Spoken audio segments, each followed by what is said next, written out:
improvising street performer Matthew disappeared. He's gone.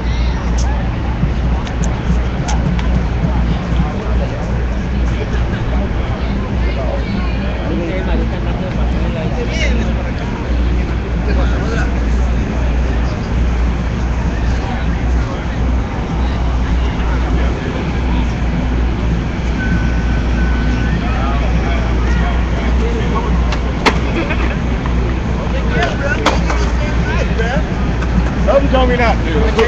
Thank God.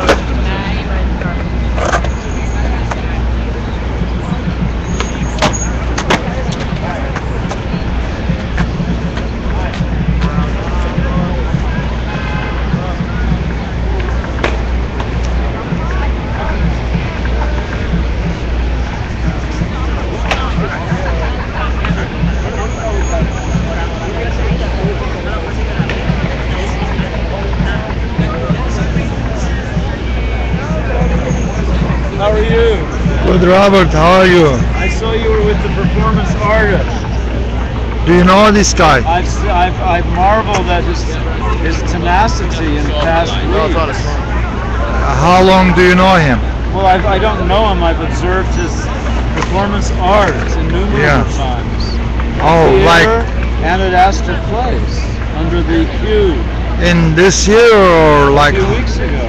Oh, so you don't know him way in the past. I think he was here a year ago. Oh, so he's doing this like a year. I've only 2 years. I don't know, but I saw him a year ago. He has a website, Oh, does he? something like man in the white dress.com, something like this.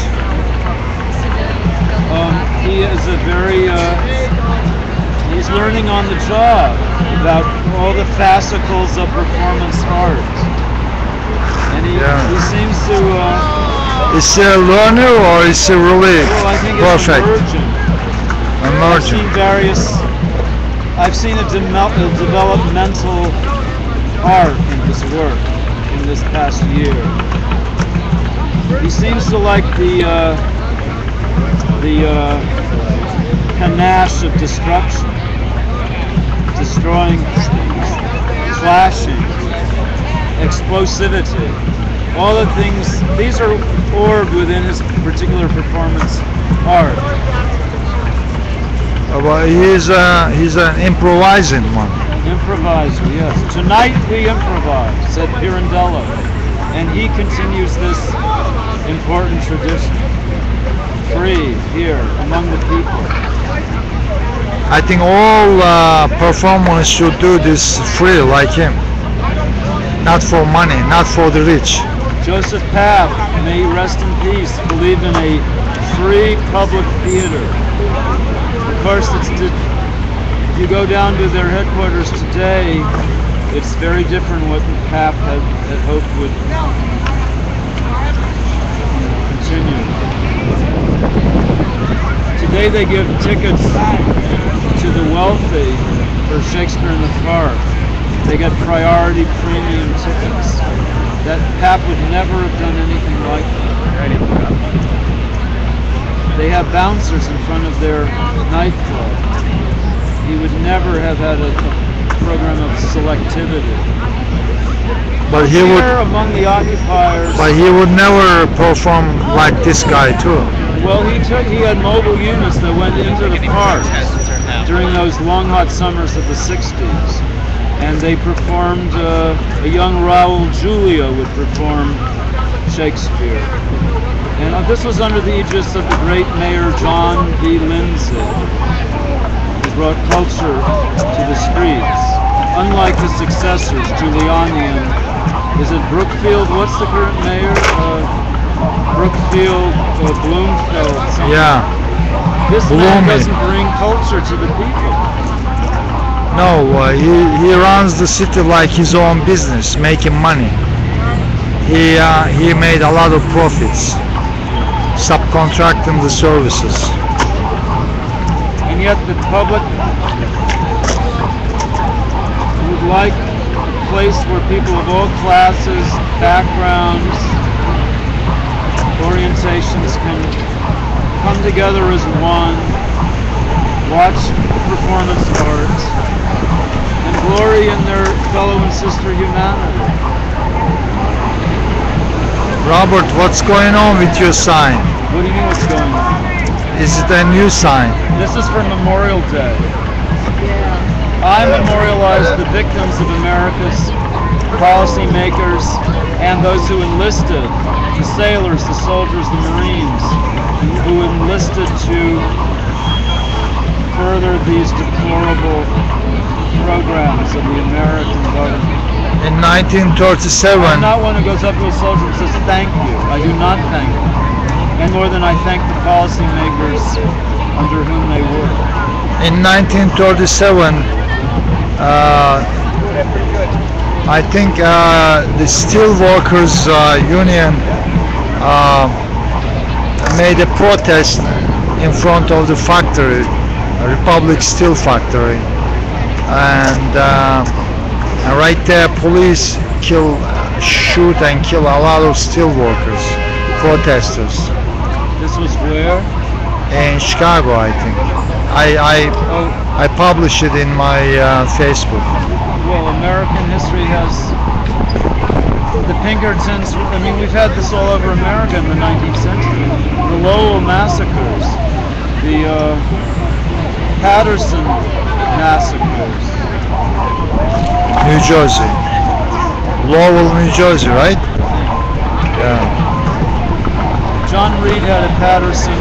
Yes, he had a event, a pageant here in Madison Square Garden in honor of the Patterson strike, in which he recreated their activities and the response of the government. I think there's a bit of that in the movie Reds by Warren Beatty. Reds. Are you read? I'm well read. Well read. Okay. Well read.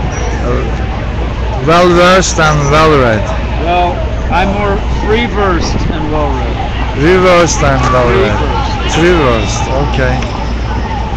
What do you think about the anti-war protests for the last probably half a century? Do you think it made any effect? Well, indubitably, yes, fervently. Particularly the Vietnam War. It was after that defeat of the Americans, following the defeat of the French. The Americans were not able to have a full throttle war for a long time. They called it the Vietnam Syndrome. It was only Desert Storm with Bush the First that overturned it, but other than Reagan and Grenada, there was a legacy. The government was afraid of a popular uprising. So, unfortunately, demagogues, opportunists seized upon 9/11 to really amp up the total burial of the Vietnam Syndrome. Yeah, but there was a lot of anti-war protests after the Bush wars, you But know. the government no longer felt shackled by the anti-war movement. They acted with impunity as they continue to. Because the power of the government, of the military-industrial, is now so crystallized in a way it has never been before in this country. It is even greater than what we call the merchants of death, the term for the World War I era war profiteers. Profiteers of death? Yeah, they were called the merchants of death. Merchants. They were the armamentarium who profited by World War I. It's even worse than that today. I think Vietnam anti-war was successful because there were a lot of riots within the military itself in Vietnam. There were probably 30% of the officers shot, killed by their own soldiers. Yes. Riots. I was talking to a lawyer, a JAG lawyer. He was visiting occupied